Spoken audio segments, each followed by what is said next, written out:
오늘 우리가 함께 살펴보려고 하는 인물이 사무엘 선지자인데, 사무엘 선지자도 그 당시에 이스라엘 백성들에게 평화를 가져왔던, 평화를 유치했던 아주 중요한 성경적 인물입니다.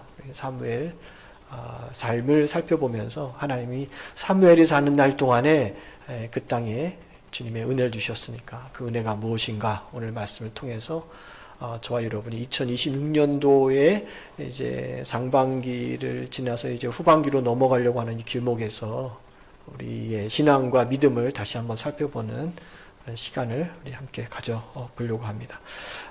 사무엘상 말씀에 사무엘 선지자의 업적이 기록되어 있는데, 사무엘 선지자의 삶을 이해하기 위해서는 그 당시의 시대적 환경, 배경이 무엇인가를 우리가 살펴볼 필요가 있죠. 우리가 잘 알고 있는 영적 암흑 시대의 마지막 시대를 살았던 사람이 사무엘 선지자입니다. 사무엘 선지자가 사사로서의 마지막 시기를 이제 마무리하게 되죠. 사사 시대 때 이스라엘 백성들을 가장 괴롭혔던 최고의 적국은 블레셋이라고 하는 민족입니다. 블레셋은 오늘날의 이스라엘의 가자 해안 지역에 살고 있는 민족인데, 블레셋이라고 하는 그 이름의 뜻이 이주민 또는 침입자 또는 외부에서 들어온 사람들, 이게 블레셋의 이름의 뜻입니다. 그렇게 외부에서 들어온 사람들이 민족을 이루어서 살아갔죠. 블레셋은 5개의 아주 중요한 도시가 있었는데, 우리가 잘 알고 있는 가드, 가사, 에글론, 그리고 아스타롯, 이런 나라들이 중심이 되어서 블레셋을 형성하고 있었습니다. 성경에는 삼손과 블레셋의 대립에 관한 말씀도 기록이 되어 있고, 우리 지난주에 살펴봤던 다윗과 골리앗의 대결, 골리앗이 가드 출신이었다 라고 하는 것도 기록이 되어 있고, 이스라엘 백성들이 블레셋과의 전쟁에서 아주 소중한 언약궤를 빼앗겼던 이야기도 성경에 기록이 되어 있습니다. 자, 그런데 이 사무엘 선지자가 역사에 등장하면서부터 이스라엘 백성들을 인도하기 시작하면서부터 반전이 일어나요. 지금까지 블레셋으로부터 늘 괴롭힘과 침략과 어려움을 당했는데 어떤 반전이 일어나느냐? 오늘 13절 말씀이 그 반전을 보여주는 말씀입니다. 우리 성경과 화면에 있으니까 한번 보면 이렇게 기록이 되어 있죠. 이에 블레셋 사람들이 굴복했다. 그전까지는 침략하고 약탈했는데 굴복했다. 다시는 이스라엘 지역 안에 들어오지 못하였으며 여호와의 손이 사무엘이 사는 날 동안에 블레셋 사람을 막고 계셨다. 지키셨다. 보호하셨다. 이렇게 이야기하죠. 이제까지 이스라엘은 블레셋으로부터 수많은 어려움을 당했는데 사무엘이 이스라엘 백성을 인도하기 시작할 때부터 블레셋을 이기기 시작했다는 겁니다. 더 나아가서는 사무엘 선지자가 사는 날 동안에는 블레셋군이 다시는 이스라엘 지역으로 들어오지 못했다라고 성경을 이야기하죠. 다시 말해 완전한 승리를 거뒀다라고 하는 것을 알려주는 거예요. 자, 성경은 그 승리의 원인을 분명히 밝히고 있는데, 물론 하나님의 도우심이 승리의 근본적인 원인입니다. 하나님 도우셨기 때문에 이스라엘 백성이 블레셋을 물리칠 수 있었던 거죠. 근데 중요한 것은 그 도우심이 사무엘 선지자를 통해서 왔다는 겁니다. 이게 오늘 우리가 살펴볼 중요한 내용이죠. 도우심은 하나님인데 그 도우심이 다른 사람이 아니라 사무엘을 통해서 왔다. 사무엘을 통해서 이스라엘 땅의 평화가 깃들기 시작했다. 그러므로 사무엘 선지자가 사는 날 동안에 이스라엘의 평화의 봉이 임했던 것처럼 중요하죠. 저와 여러분이 사는 날 동안에 우리에게도 이런 평화가 임할 수 있길 주의 이름으로 축원합니다. 사무엘 시대에 그런 평화가 있었다는 사실은 중요하지만 더 중요한 것은 내가 사는 날 동안에, 여러분이 사는 날 동안에, 여러분의 자녀가 사는 날 동안에 하나님이 이스라엘 땅에 주셨던 평화가 우리의 가정과 우리의 일터와 섬기는 교회와 이 나라와 이 민족의 평화의 복이 임하는 게 중요한 거잖아요. 내가 사는 날 동안에 나의 믿음과 나의 신앙으로 말미암아 하나님이 내가 속해 있는 모든 곳에 평화를 주시고 복을 주시는 이런 꿈과 비전을 가질 필요가 있죠. 이것이 바로 화평케 하는 자의 꿈이고 팔복에 나와 있는 화평케 하는 자의 사명이다 라고 하는 것도 오늘 말씀을 통해서 우리가 보게 됩니다. 자, 그렇다면 사무엘 선지자가 도대체 어떤 삶을 살았기 때문에 하나님이 그가 사는 동안에 복을 주셨을까? 이게 중요한 질문이 될 것이고, 이에 대한 해답을 찾는 것이 오늘 저와 여러분의 영적인 교훈이 될 겁니다. 도대체 어떤 삶을 그가 살았기 때문에 그가 사는 날 동안 하나님이 그 나라를 평화 가운데 지켜내셨는가? 세 가지의 모습이 있는데요. 첫 번째입니다. 이걸 통해서 저와 여러분도 내가 사는 날 동안에 물론 주님이 주시는 그 평화와 은혜와 은총이 여러분을 지금도 인도하시지만 그 평화와 그 은혜와 복이 끊이지 않고 계속 이어지기 위해서는 어떤 삶을 살아야 되느냐? 사무엘은 이런 삶을 살았어요. 철저하게 회개의 삶을 살았습니다. 당시 사무엘 선지자가 살았던 사사시대의 특징이 뭐예요? 죄를 죄로 여기지 않았던 시대에 그들은 살았습니다. 한마디로 말해서 모두가 죄를 짓고서도 자신은 꽤 괜찮은 사람이라고 여기며 당시의 모든 사람이 살았다는 거죠. 왜 당시 그런 사람들은 그런 착각을 하며 살았을까요?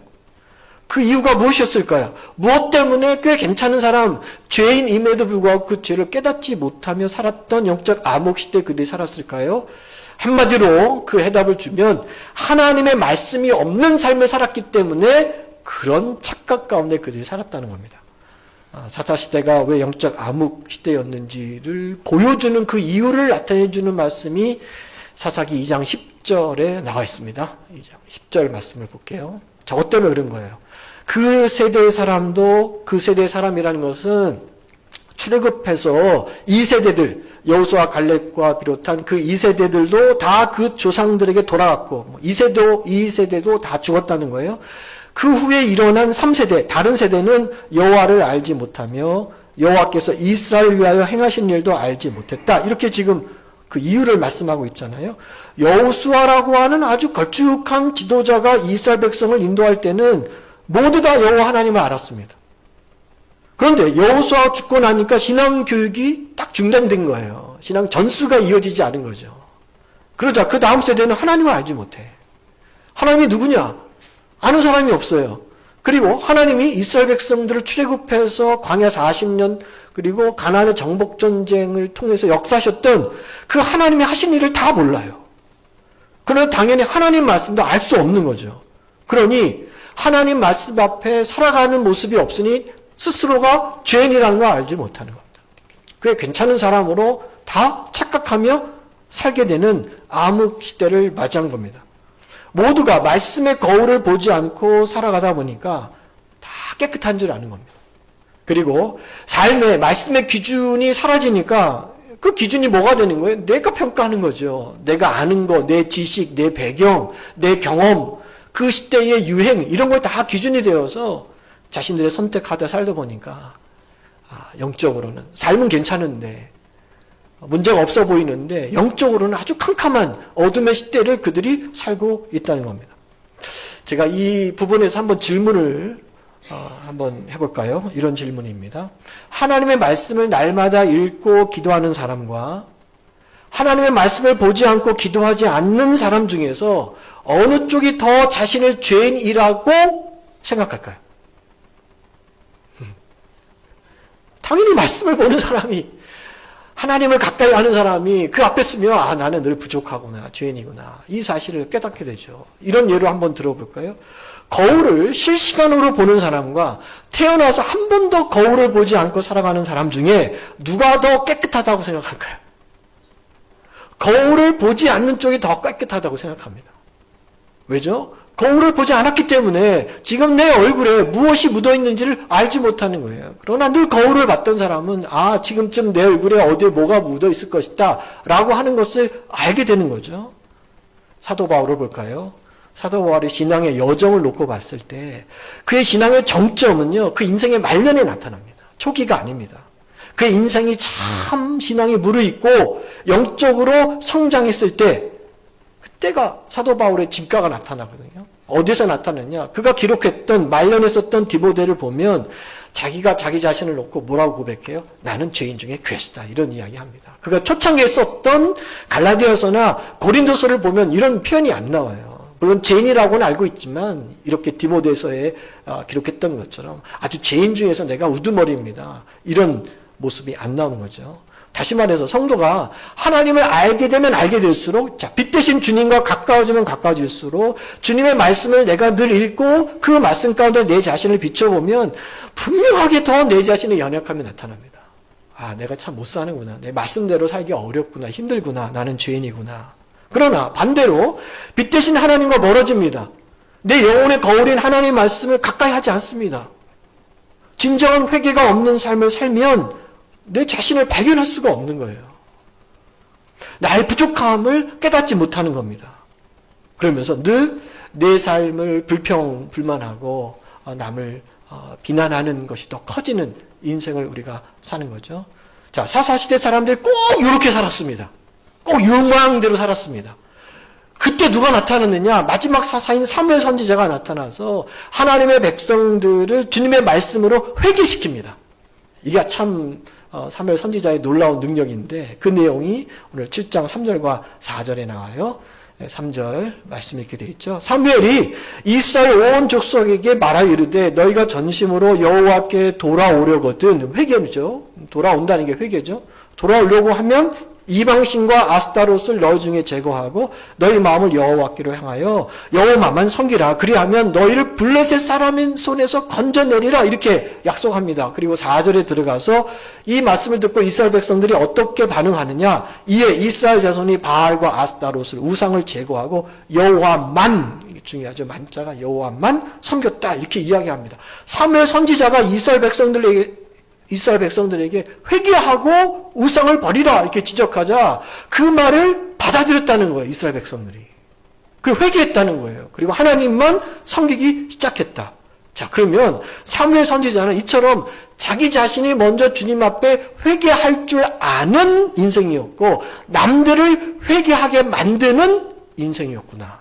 라는 사실이 분명해지잖아요. 그래서 하나님이 회개할 줄 아는 그리고 남을 이렇게 회개의 자리로 인도하는 사무엘에게 복을 주셨는데 어떤 복을 주셨어요? 사무엘이 사는 날 동안에는 블레셋이 다시 이스라엘을 침공하지 못하도록 하나님이 지켜주셨다. 저와 여러분이 내가 사는 날 동안에 하나님이 지키시는 평화와 평강의 은혜를 받기 위해서는 어떻게 해야 되는 거예요?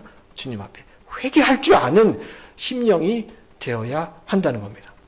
오늘 6월 첫 번째 주일이죠. 2026년도의 절반을 지금 지나가고 있습니다. 그래서 우리가 지난 우리의 반년을 돌아보면서 내가 얼마나 내 영혼의 거울인 하나님의 말씀을 가까이 했는지 아니면 하나님의 말씀과는 내가 담을 쌓고 산 것은 아닌지 또 내가 하나님 앞에 회개할 죄가 있는지는 아는가 이 진리와 성령 안에서 잘 살펴보시고 진정한 회개 가운데 앞으로 반년이 남아있는데 이 반년을 그냥 예전의 반년이 아니라 새롭게 시작하는 내가 사는 날 동안에 하나님의 은혜와 은총과 평안이 깃들 수 있는 이런 주님의 날로 세워갈 수 있기를 주의 이름으로 축원합니다. 자, 이런 의미로 교회가 아주 중요한 6월에 우리 다음 주와 이번 주죠. 11일부터 13일까지 정교인 성경 통독 수련회를 갖는 거예요. 새롭게 2026년도 후반기를 맞이하면서 내가 하나님 말씀 앞에 내 삶을 다시 한번 비춰보고 사도 바울이 기록했던 서신서를 통해서 하나님이 나에게 말씀으로도 응답하시고 인도하시고 영의 양적인 양식이 될 수 있도록 영적 양식이 될 수 있도록 인도해 주시는 말씀 앞에 나 자신을 비춰볼 수 있는 그래서 내가 사는 날 동안에 우리의 가정과 섬기는 재단과 이 나라 이 민족 가운데 주실 주의 은혜를 기대하면서 성경 통독회를 갖는 것이죠.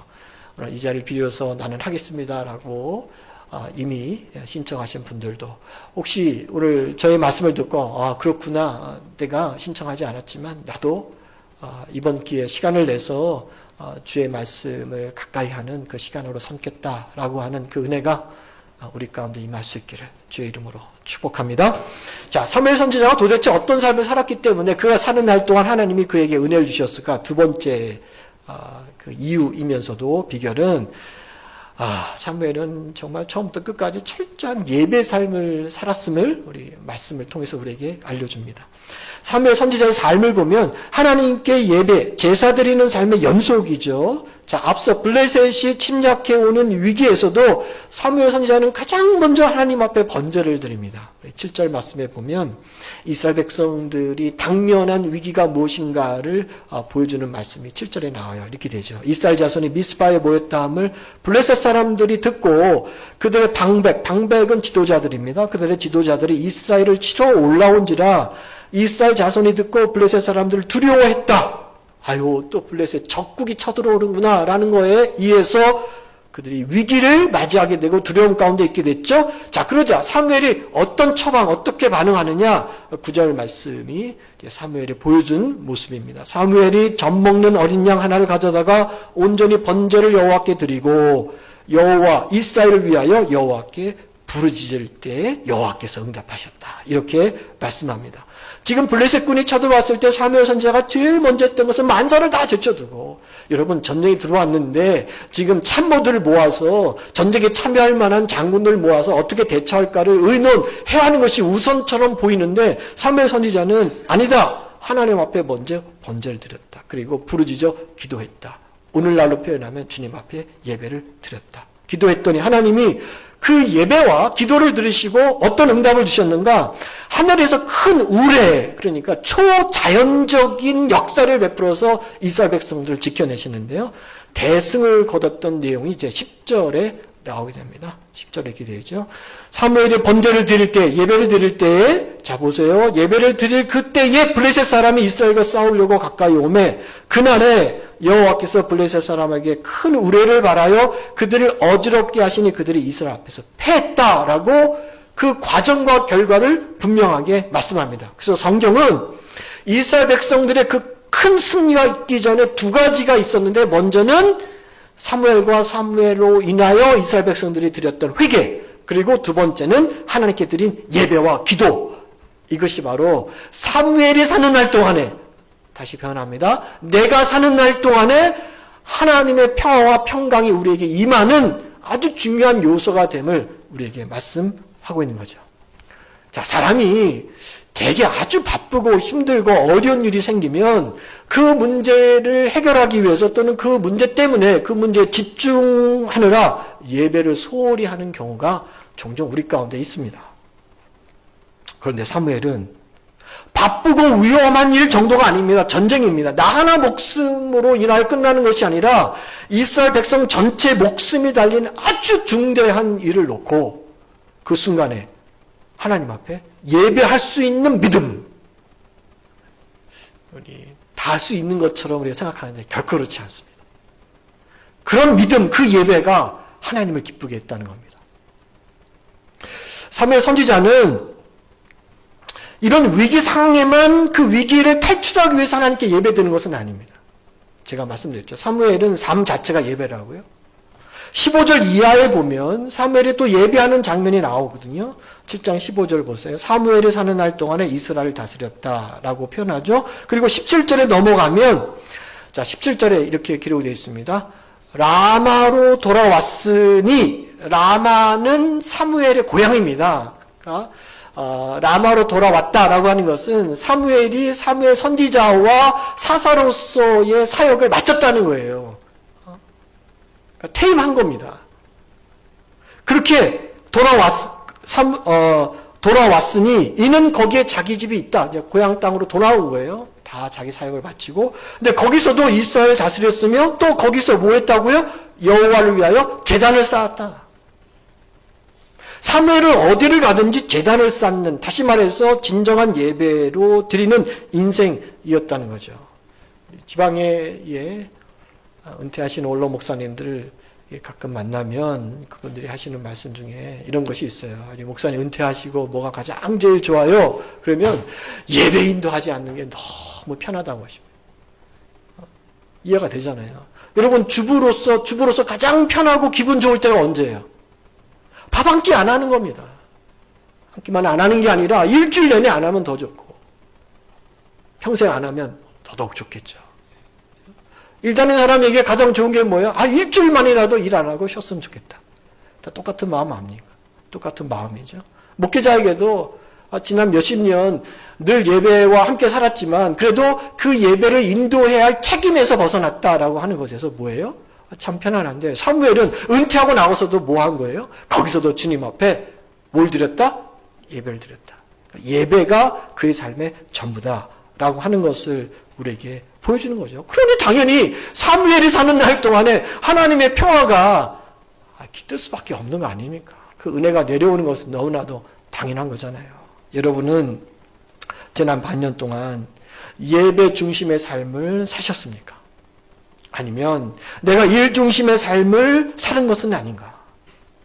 내 가정의 승리를 위해서, 내가 섬기는 교회와 이 나라의 승리를 위해서 할 수 있는 최선의 일은 사무엘처럼 살아있는 예배, 진정한 예배를, 그런 참된 예배자가 되는 것이구나 라는 것을 우리 다시 한번 사무엘을 통해서 확인하고 깨닫게 되는 거죠. 하나님은 그런 참된 예배자 한 사람 때문에 그가 속해 있는 그 가정과 그가 이끌고 있고 소속되어 있는 기관 일터, 그 몸담는 교회를 강력하게 도우십니다. 왜요? 하나님이 예배를 받으시고 하늘을 열어 놀란 은혜와 승리를 부어주시기 때문에 그렇습니다. 우리 예배가 올라가기만 하면, 다시 말하면 하나님이 받으시는, 하나님이 연락하시는 예배를 우리가 드리면 반드시 하늘문이 열리고요, 주님의 은혜와 특별히 주님이 내려주시는 평화와 평강이 우리 가운데 내려오게 되어져 있습니다. 가인과 아벨의 예배처럼 아벨이 드렸던 그 예배를 하나님 받으시고 하나님 기뻐하셨던 것처럼 하나님 그런 은혜를 주신다는 거죠. 목사님, 그런데요, 제가 드리는 그 예배 가운데 우리 하나님은 저에게 그런 평화를 안 주시는 것 같아요 라고 생각하는 분들이 있겠죠. 왜 그럴까요? 내 예배가 안 올라가기 때문에 그렇습니다.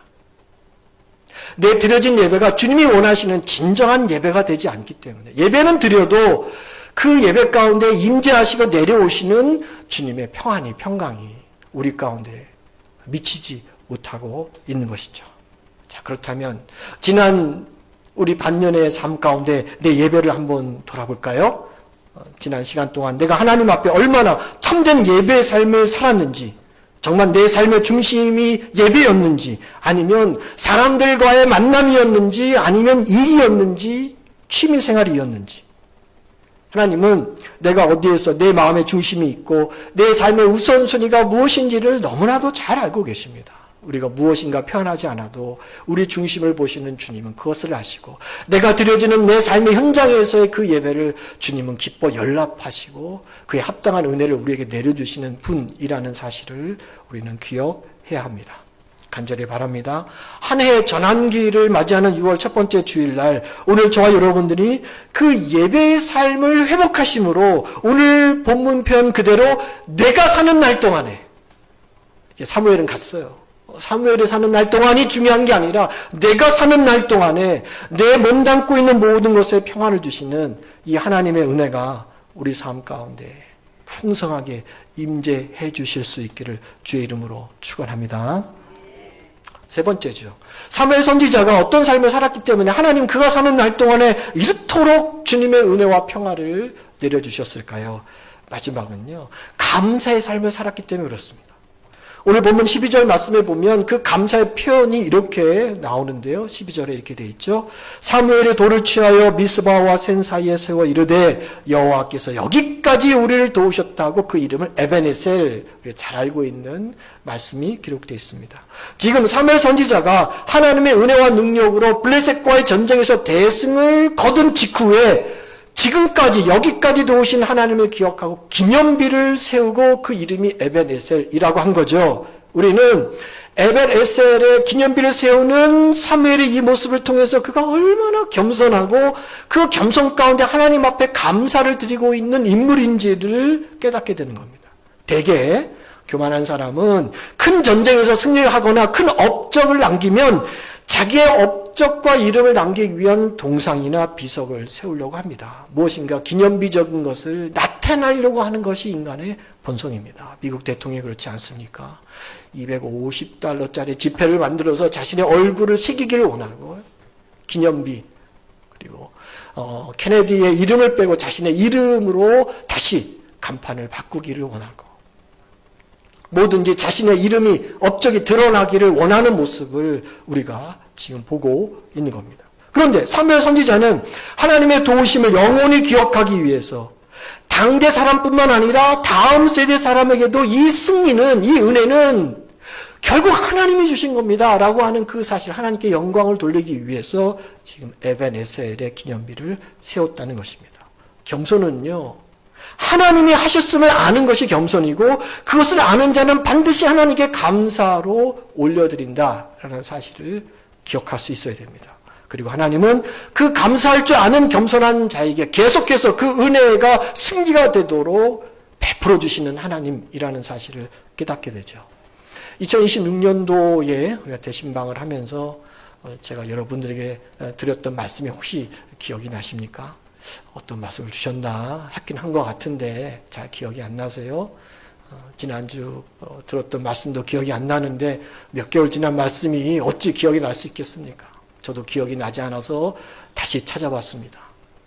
2026년도에 대신방 하면서 제가 여러분에게 형 에서와 20여 년간 헤어졌다가 다시 만나는 야곱, 그 변화된 야곱에게 하나님이 주신 은혜와 은총이 무엇인가, 왜 하나님은 야곱을 이토록 지키시고 복을 주셨는가, 그 이유를 세 가지로 말씀을 드렸거든요. 그 첫 번째가 오늘 제가 전하고 있는 말씀과 너무나도 유사하고 비슷하기 때문에 다시 한번 정리해서 알려드리는 겁니다. 첫 번째는 야곱은 은혜와 감사를 아는 자였다. 그래서 창세기 33장의 말씀을 보면 그 가운데 자주 등장하는 말씀이 은혜라고 하는 것이다 라고 자 여러분에게 함께 말씀을 나눴습니다. 은혜는 거래가 아닙니다. 거저받은 호의, 거저받은 하나님의 은혜와 은총을 표현할 때 우리는 은혜라고 하는 단어를 쓰죠.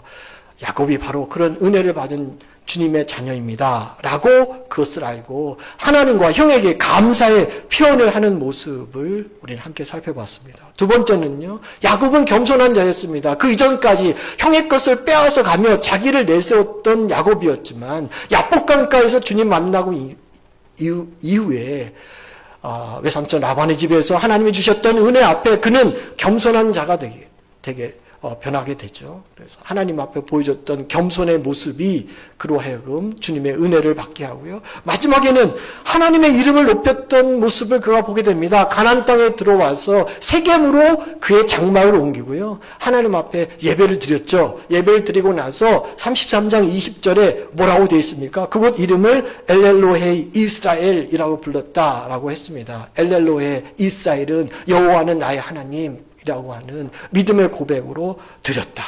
그래서 하나님은 야곱을 그 어려운 가운데서 그를 하나님의 자녀로 승리토록 해주신 것을 우리 올해 대신방의 말씀으로 함께 나눴습니다.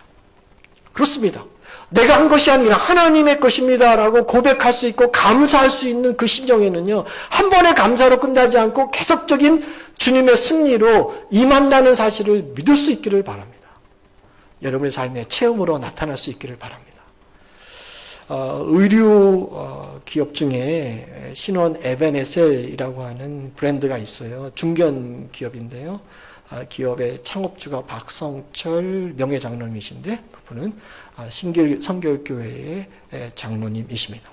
그분이 자신의 브랜드, 의류 브랜드 이름을 신원 에벤에셀이라고 했던 그 이유는 지금까지 우리 기업을 지키시고 인도하시고 승리하게 하셨던 것은 하나님입니다 라고 하는 승리의 도래 기념으로 그렇게 자신의 회사명 그리고 브랜드명을 지킨 거죠. 신길교회에서 이번 120년차 총회를 가졌습니다.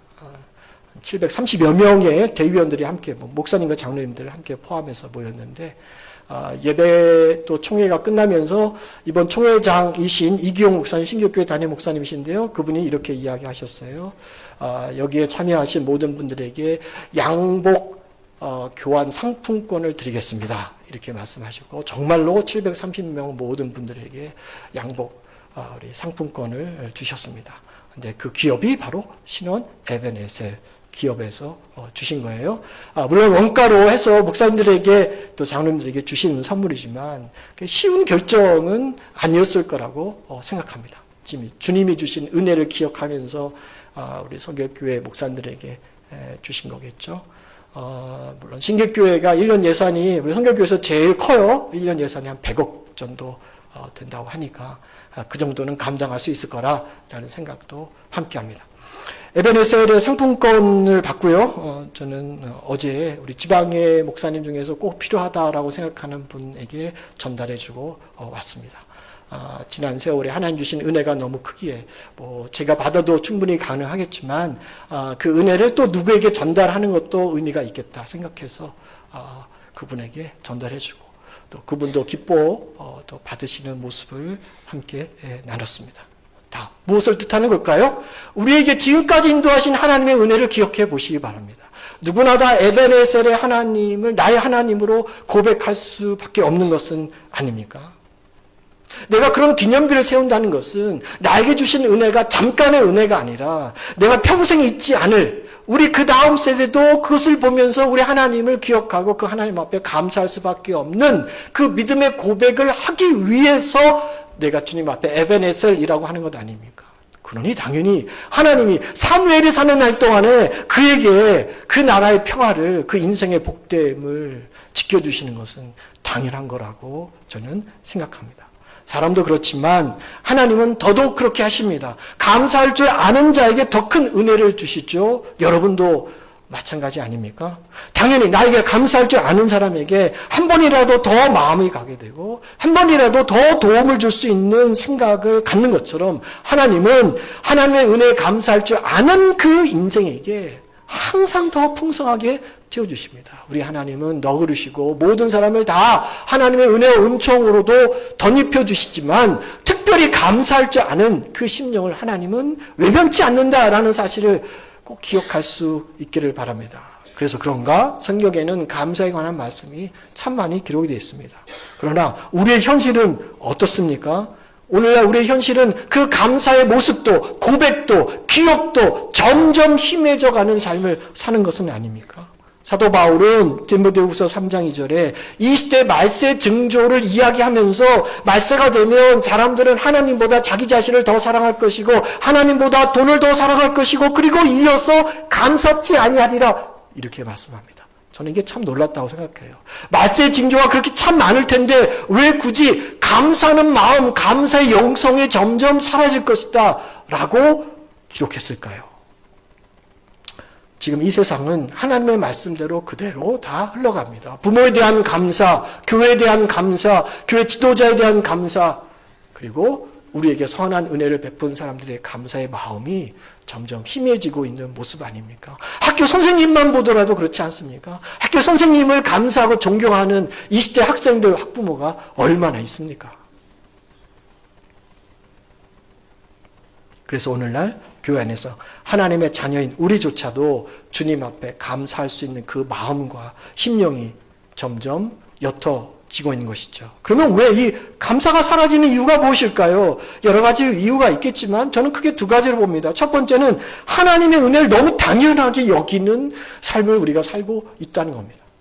은혜를 은혜로 여기지 않기 때문이죠. 두 번째는 그 은혜를 알아도 뒤돌아서면 너무 쉽게 잊어버리는 우리의 경향 때문에 그렇습니다. 기억나세요? 예전에 우리 한국과 온 세상에 메르스 또는 코로나의 전염병 또는 이 나라의 아주 극심한 가뭄 때문에 나라 사정이 어려울 때가 있었습니다. 강원도와 충청도 일부 지역을 제한급수까지 하기 시작했고요. 제 기억으로는 일주일 동안 이런 비가 내리지 않으면 경기 수도권까지도 제한급수할 수밖에 없다라고 하는 문제가 우리 가운데 있은 적이 있습니다.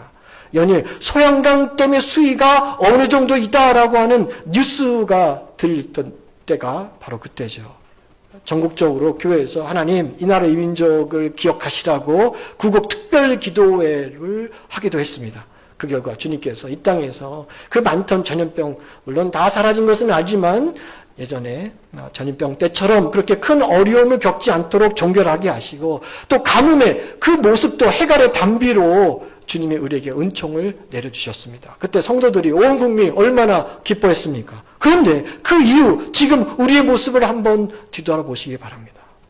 이제는 메르스, 코로나 그렇게 크게 유행하지 않습니다. 또 하나님이 가뭄이 들지 않도록 때를 따라 곳곳에 적절하게 비를 내려주십니다. 그런데 대부분은 이에 대한 감사의 마음을 표현하는 분들은 거의 없습니다.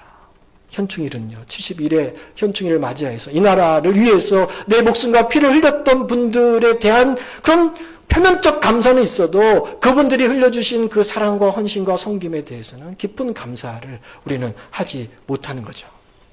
이처럼 우리는 문제가 생겼다가 그 문제를 하나님이 해결해 주시면 잠시 감사 모드로 들어갔다가 그런 감사가, 그런 문제가 전혀 생기게 해주지 않으시면 그것을 은혜로 여기지 않는 우리의 참 이해하기 힘든 모습을 우리는 나타내고 있는 것은 아닙니까? 중대한 병이 걸렸다고 한번 가정해 보세요. 중대한 질병에 걸렸다가 주님의 은혜와 은총으로 치유하는 치료자를 도우시는 하나님의 손길로 나를 낫게 해주신 그 은혜. 그러나 그것도 은혜지만 내가 중대한 질병에 아예 안 걸리게 해주신 은혜. 어느 게 더 큰 은혜입니까? 경험해 보셔야 아십니까?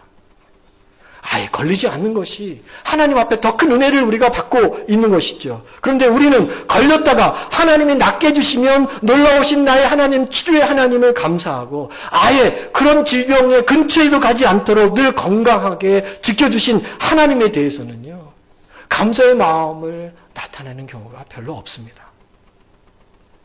내가 원하는 특별한 일이 잘 돼서 감사하고 나에게 있는 문제가 해결돼야 감사하지 그 외의 것들에 대해서는 너무 당연하게 생각하고 나는 그렇게 받을 수 있는 사람이라고 여기며 감사가 사라진 삶을 우리가, 저도 그렇고 우리 모두가 살고 있는 겁니다.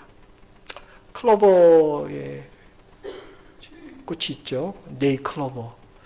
여기 사거리에 가면 어떤 분인지 모르지만 그 사거리에 네이클로버를 레미네링 해가지고요, 그 옆에도 놓고 필요하신 분 가져가시고 원하는 만큼 돈 넣으세요 이렇게 파는 분이 계시더라고요. 네이클로버의 꽃말이 행운입니다. 많은 사람들이 행운의 네이클로버를 따기 위해서 수많은 세잎클로버를 버립니다. 그런데 우리가 쉽게 버리는 그 세잎클로버의 꽃말이 행복입니다. 사람들이 행운을 추구하느라 내 주변에 깔려있는 그 수많은 행복을 놓치며 살아가고 있다라고 하는 비유적인 말일 겁니다. 우리가 그런 것은 아닙니까? 내가 내 입 클로버와 같은 행운에 너무 집중하다 보니까, 내 인생의 문제, 그 문제 해결에 그것에 너무 집중하다 보니까 하나님이 우리에게 그동안 수없이, 지금도 수많은 것을 내 입 클로버와 같은 행복으로, 응답과 또 은혜로 우리에게 주시는데 우리는 그것에 감사하지 못하고 있는 모습을 보는 것이죠. 감사는 한 번의 승리를 계속되는 승리로 끌게 만드는 결정적인 영성입니다. 저와 여러분은 한 번의 승리로 끝나지 않기를 원하죠. 내 인생에 찾아온 주님의 그 은혜와 그 승리가 한 번으로 끝나지 않고 계속 내가 사는 날 동안에 이어지기를 바라는 그 영성은 바로 감사에서 나온다는 겁니다. 제가 대신방하면서 이런 표현을 썼죠. 아버지 이삭이 아들들에게 축복할 때에 내게 별미를 만들어 와라. 별미를 먹고 너에게 축복하리라. 근데 우리도 하나님께 드리는 별미가 있다. 근데 저는 그 별미가 바로 감사라고 표현드렸습니다. 하나님 앞에 감사의 별미, 내가 늘 주님 앞에 드리는 그 겸손과 감사에서 나오는 내 신앙, 내 심령, 이 모습을 주님은 기뻐 받으시고 하나님의 복을 우리에게 내려 주시는 거죠.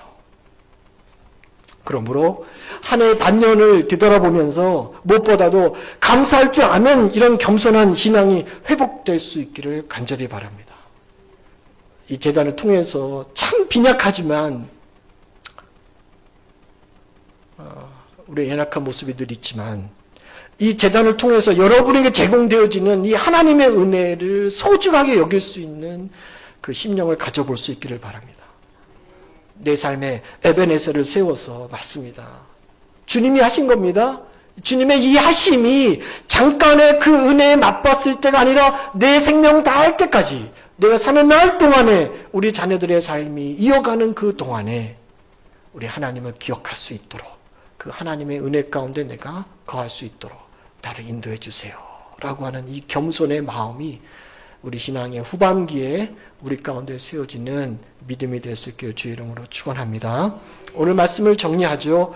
영적 암흑기였던 사사시대입니다. 블레셋의 침략 앞에 속수무책으로 당할 수밖에 없었던 이스라엘이 승리할 수 있었던 그 반전은 사무엘의 등장에서부터 시작했습니다. 사무엘 선지자는 저는 이 말씀이 참 너무 좋은데요. 사무엘은요, 하나님의 승리를 유치할 줄 아는 인물이었다는 겁니다. 저도 그런 지도자가 되고 싶어요. 하나님이 이 명동교회 주님의 승리를 이끌어낼 수 있는, 승리를 제공할 수 있는 그런 모습으로 주님 앞에 쓰임받을 수 있으면 얼마나 좋을까. 여러분의 아버지가, 우리의 어머니가 우리 가정의 승리를 이끌게 하시는 그 승리를 유치시킬 수 있는 부모가 되면 얼마나 좋을까. 그런 지도자가 되면 얼마나 좋을까.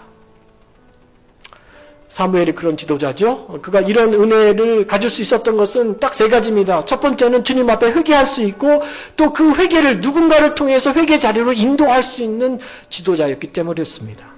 하나님의 말씀대로 그 거울에 비추어서 그가 나타낸 것이죠. 두 번째는 그는 진정한 예배자입니다. 그의 삶의 어느 순간 어느 과정 가운데서도 주님 앞에 드려진 참된 예배가 늘 살아있었기 때문에 그 예배가 있는 그 동안에는 주님이 그를 인도하셨다. 마지막입니다.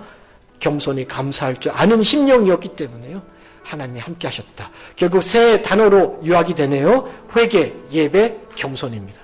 어떻습니까?